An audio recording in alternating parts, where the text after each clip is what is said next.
Security is important, at home and at work. You want to make sure only the right people and devices get access. On your office network, a switch port is like the front door of your business.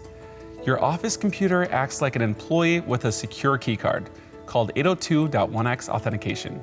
However, IP phones don't have a keycard. That's why IP phones are handled through a pre-approved delivery list. This process is called MAC Authentication Bypass, or MAB. Together, these methods keep your network secure while ensuring your essential tools remain connected. In this first of a two-part episode of Cisco Tech Talk, I'll show you how to set up 802.1x and MAB on a Catalyst 1300 switch port using a Graphical User Interface, GUI, next.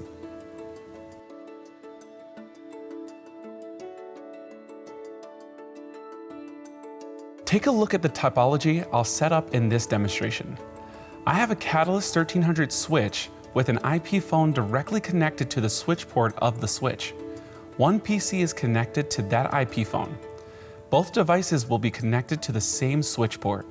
One Radius server is connected to the Catalyst 1300 switch. The IP phone will be authenticated using MAC Authentication Bypass, and the PC will be authenticated using 802.1x. I will be using a Radius server to authenticate the supplicant devices. To start, you need to add the Radius server on the switch. Navigate to the Security menu and select Radius Client.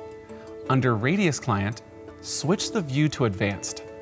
Ensure Radius accounting is enabled for both port-based access control and MAC management access.